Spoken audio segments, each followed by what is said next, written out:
Welcome back to Stories from the Stead with your host, the alchemist of Indiana's Black Forest and head distiller at Birdseye, Indiana's own Old Homestead Distillery, Alan Bishop. So we are back yet again with the second actual article, third part of our Becks Mill story that we found in a 1922 newspaper. The second article, which came out, I believe, July 26th of 1922. I'll get that correct momentarily. It's called A Snapshot of the Old Becks Mill Spring and Log Schoolhouse. There's a lot of information in here about the log schoolhouse, which I could read, and maybe at some point in time I will, because it is very interesting. There's also a lot of information here about the preacher distillers. Not so much the preacher distillers as the preachers and the foundation of the Old Blue River Church and the various other churches such as Big Springs, Mill Creek, etc., which were all related. By the way, not mentioned in this article, but all of those actual church buildings were built from liquor money. It didn't take long for preachers to realize that if they wanted a physical building for their congregation to meet in, they had to have money, and the best way to make that money quickly was off of liquor in the neighborhood of Becks Mill. Thomas Green was involved in almost all of those churches. I'm going to start with the part of the article about halfway through called Some of the...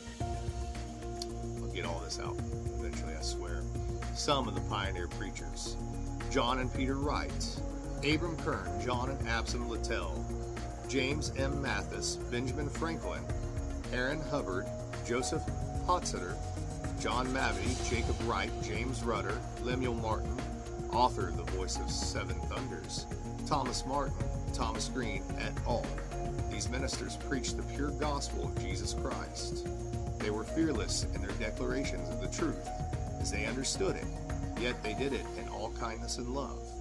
I will state that there was an idiot whose name was Tom Richardson, who worked for Thomas Green, and he composed and would get off the following rhyme on Mr. Green. Thomas Green, the prettiest man I've ever seen, miller, stiller, soul saver, and sinner skinner.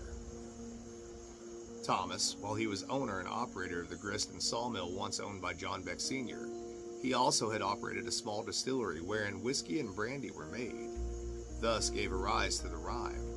At this early date, ministers, circuit riders, and the best members of the church used a little spirits for their stomach's sake. It was no uncommon thing for the itinerant preacher or circuit rider to have a pint of liquor in his saddlebags as he traveled from one appointment to the other. All of these pioneer preachers were true temperance men and were the purest type of Christian. Congregation divided by consent.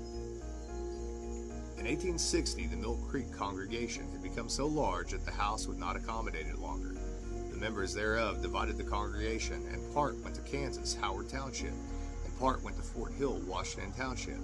At each place, a good and commodious church frame house was built. In 1860, these churches still stand, and the congregation worshiped therein. The old Mill Creek Church, which was organized in 1822, is no longer, as it is found in the churches at Kansas and Fort Hill.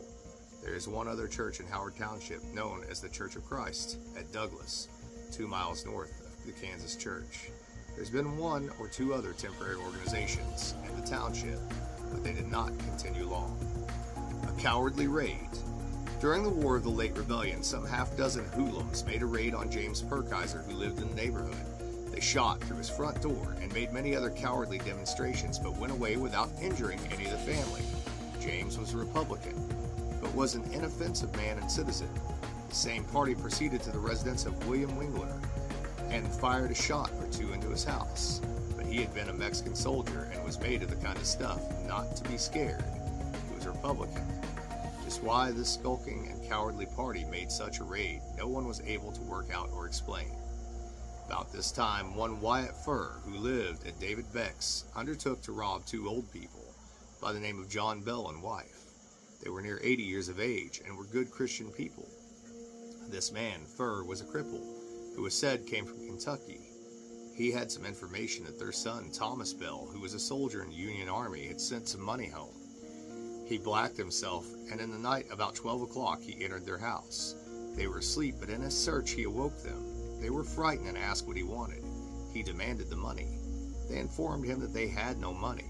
He drew his revolver on them in bed and threatened to shoot them if they did not give up their money. They told him to shoot, that he could not cheat them out of many days. He finally got a few dollars and left the house. They watched him as he moved around, saw that he was lame. The next morning, the Bells let it be known what was done and described the robber.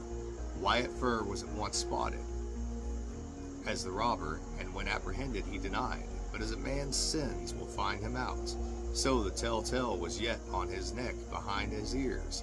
The blackening was not all washed off. He was tried for the crime and sent to the penitentiary at Jeffersonville for 4 years. Morgan's raid. Morgan, with part of his men, passed through Howard Township. 96 of his men came by the way of Becks Mill. They stopped there and demanded something to eat, and got it. One of the men took the rifle out of the rack, looked at it, put it back with this remark, "Will not break this gun, for I found it where it belongs." They broke other guns, which other men had and were carrying with them. Captain John Mitchell had been ordered to take his company of home guards to Salem to receive their guns and ammunition.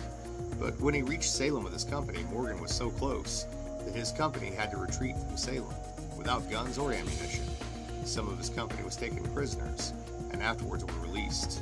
Morgan's men, who came by way of Becks Hill, took 2 of Captain Mitchell's horses, which he afterwards recovered, but they were badly worn out. S.H. Mitchell. Hope you guys have enjoyed this little video series of stories from the Stead on Becks Mill. I really enjoyed this article.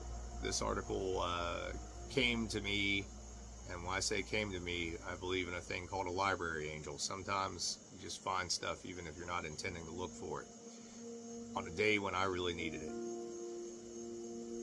And it's a very accurate descriptor of what Becks Mill is in many ways. As always, from our hearts and hearts to yours, we love you.